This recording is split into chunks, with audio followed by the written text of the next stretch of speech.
बाढ़ आँखों की सपने बहा ले गई, दर्द देकर हमें हर दवा ले गई। रूह घायल पड़ी मेरी खूह से सनी, मौत गठरी दुआ की उठा ले गई। लाख पहरा बिठाए रखी जिंदगी, चोरनी आके सांसें चुरा ले गई। रात काली थी तो सो गई जिंदगी, नींद सांसों की लड़ियां छुड़ा ले गई। जाने किसकी लगी है नजर जिंदगी, आज हमको कहाँ से कहाँ ले गई। सुन सकी आंधियों की ना आहट किरण, आशियां मेरा आके उड़ा ले गई। किरण सिंह ने यह गजल अपने बेटे की स्मृतियों में लिखी थी, जो पिछले वर्ष और उससे पिछले वर्ष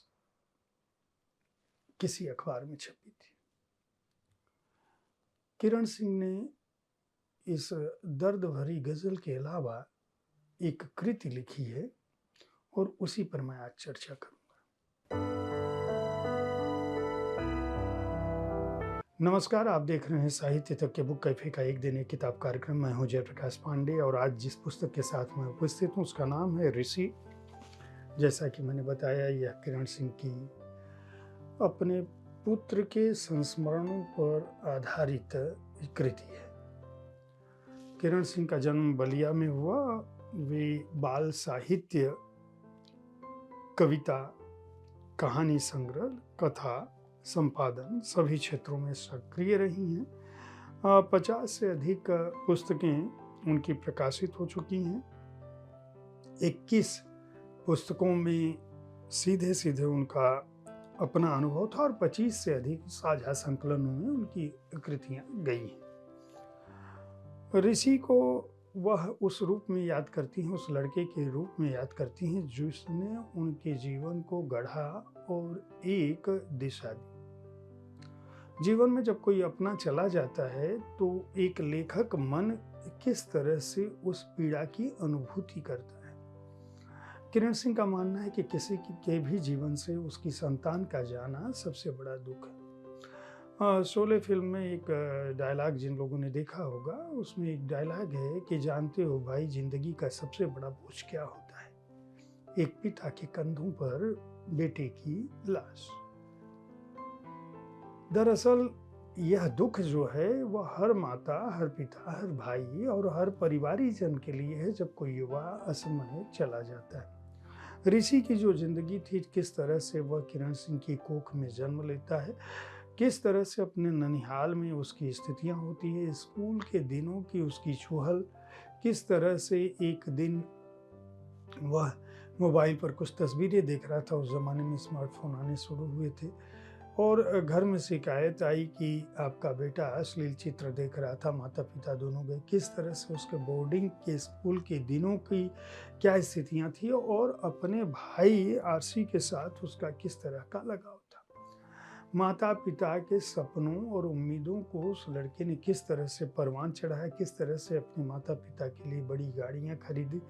और जब वह अपने जीवन की खुशहाली के दिनों में था, तब अचानक एक दिन खबर लगी कि वह नहीं रहा। ऋषि का बढ़ता हुआ जीवन, ऋषि के जीवन की चूहल, ऋषि के जीवन का स्पंदन, और उसके बहाने किरण सिंह ने एक मध्य वर्गीय परिवार में, जहां स्पष्टवादिता है, नेकदिली है, कर्मठता है और एक तरह का सहजीवन है, स्नेह है, परस्पर संबंध है, चाहे वह रिश्तेदार हों चाहे नातेदार हों, उनके परिवेश को भी गढ़ा है।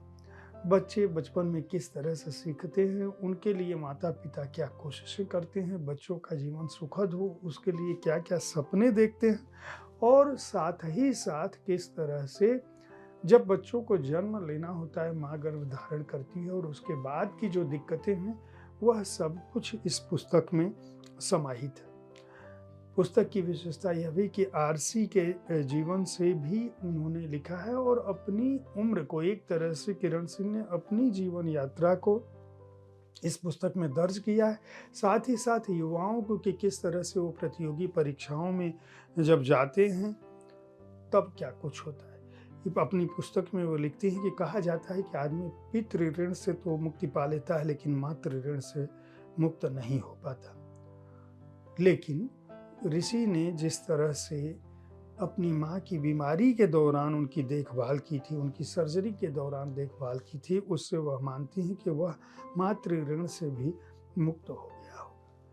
दरअसल इस पुस्तक में एक कोमल हृदय लड़की की वह गाथा है जो असमय चला गया, और ऋषि की स्मृतियों को संजोने की कोशिश में किरण सिंह ने यह पुस्तक लिखी है। हालांकि उनका शुरुआती 2 साल बेहद दर्दनाक बीता, जिसमें उनको अपना होश नहीं था, लेकिन धीरे धीरे जो है उनको आरसी ने कहा कि अगर आज भाई जिंदा होता तो वह क्या सोचता। भाई मेरे सपने में आया और उसने कहा कि तुम जो है लिखो, क्योंकि वह चाहता था कि आप लेखन के समय में हमेशा बनी रहिए। वर्ष 2022 में जून के महीने में उनको आरसी ने शतरंज खेलने के बहाने वह बातें बताई, जिससे वह एक बार फिर ऋषि के जीवन को, उसके बचपन को, उसके यौवन को, उसकी युवावस्था को, उसकी स्कूली शिक्षाओं को, और बाद में जो उसके जीवन में जिस तरह से उसने समूचे परिवार को सहेजने की कोशिश की और सभी को साथ लेकर चलने की कोशिश की, उनका, और जब उस दौरान जो कुछ घटा उसका उल्लेख किया। यह पुस्तक बहुत ही मार्मिक है और ऐसी पुस्तकों पर चर्चा करना निश्चित रूप से बहुत ही कठिन है। लेकिन ऋषि की याद को जिस तरह से किरण सिंह ने संजोया है, मेरा मानना है कि किसी भी लेखकीय कर्म से जुड़े माता पिता के लिए यह एक कठिन कर्म है, लेकिन इस कृतियों के बहाने वो अपने बच्चों को एक तरह से पाठकों के मन में जिंदा रखना चाहते हैं, और साथ ही साथ उन लोगों को एक संबल प्रदान करने की कोशिश करते हैं जो अपने जीवन में कुछ खो दिए हैं या वे जो आगे बढ़ना चाहते हैं। वनिका पब्लिकेशन ने इस पुस्तक को प्रकाशित किया है, और कथेतर गद्य की इस पुस्तक का मूल्य 320 रुपये है। मैं उम्मीद करता हूं कि साहित्य तक के बुक कैफे के एक दिन एक किताब कार्यक्रम में आप जिन पुस्तकों पर चर्चा सुनते हैं उन्हें पसंद कर रहे होंगे, उन पुस्तकों को खरीद रहे होंगे। इस कार्यक्रम में आप और जिन पुस्तकों के बारे में जानना चाहते हैं उस पर अपनी राय से अवगत कराना न भूलें। पुस्तकें खरीदते रहें, साहित्य तक देखते रहें, हमारे कार्यक्रम पर टिप्पणियाँ करते रहें और अपने को ज्ञानवान बनाते रहें। धन्यवाद।